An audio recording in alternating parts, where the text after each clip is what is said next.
all over it. Here's a tweet from him where my son retweeted this. This is Grant saying catches through 9 days of camp. 31 catches for Brandon Ayuk.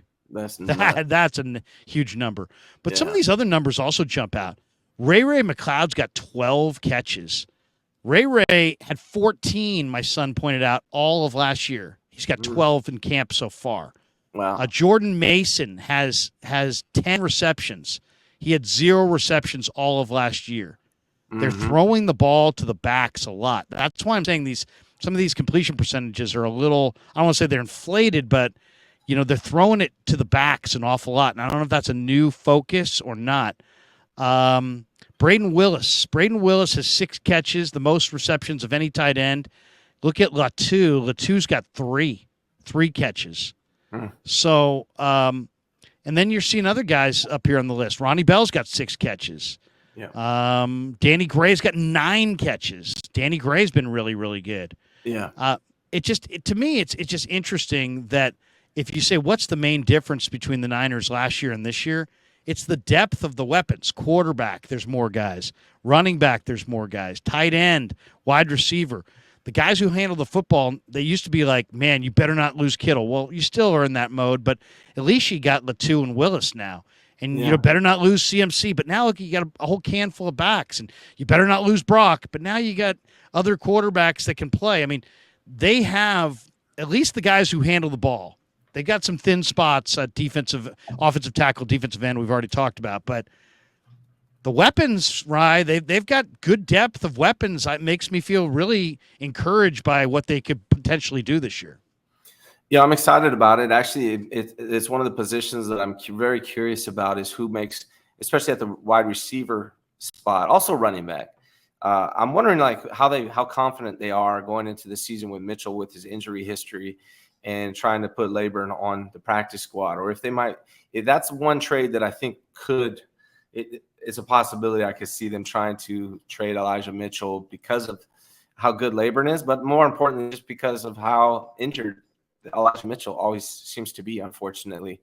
Elijah Mitchell is a hell of a running back, but he does not seem to be healthy for very long. So that concerns me. But back to the wide receivers, it's super intriguing to me because of how deep they are. Like, is Ronnie Bell going to make the team? Like, as good as he is, I'm sure he will. He's a draft pick, but how many receivers are going to take? And I think they're only going to take 5. Yeah, so is Ronnie Bell one of them? Because I know Danny Gray's going to make it. I don't think so. Yeah, that's what I mean. Unless here's my one question. If they keep Lance and Darnold, and now they've got $14 million of backup quarterbacks, do they try to hedge financially on some of these guys? Like, Juwan Jennings is a restricted free agent at the end of the year. He's a possession receiver. They will not be signing him beyond this year. I'd be shocked if they did. Yeah. If you look at Tennessee, man, Tennessee's got Treylon Burks and they've got D-Hop, and then their third receiver's terrible. If I'm Tennessee and Rand Carthon, I would offer a 5th-round pick for Juwan Jennings and sign him to a 3-year deal. It'd be very popular in the state of Tennessee. Yeah. He's a damn good receiver. And if you're the Niners, as much as you don't want to move Juwan, if you got Tay Martin and Ronnie Bell who do similar things, and Trey's got a great rapport going with Tay Martin right now. Those two worked out together in TCU, and a number of those receptions that Tay has made are coming from Lance. I mean, they have a great connection. They have a lot of options there. And I know Ray's good too, but like that, those are two of the positions I'm like. Now you got Deshaun Jameson. You might not need Ray.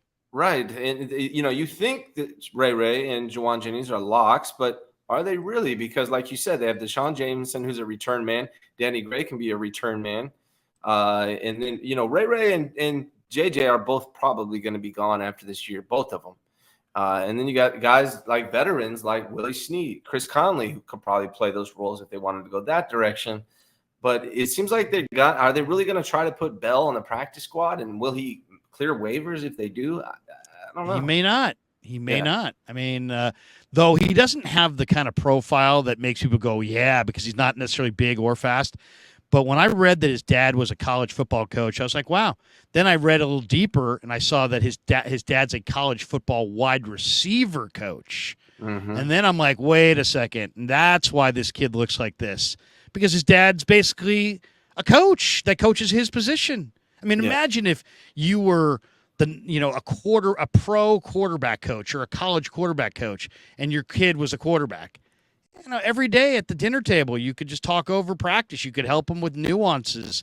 I mean, that's a major advantage to have your dad be a college wide receiver coach. And it shows. Ronnie Bell, especially, it's funny, right, when they were going through the drills, Ronnie Bell, as soon as they put the pads on and started playing real football, this guy started making catches left and right. And I think that you're going to see him show in the preseason that he's ready to contribute right now. There's going to be a couple surprises, I think, and one of them may be at wide receiver.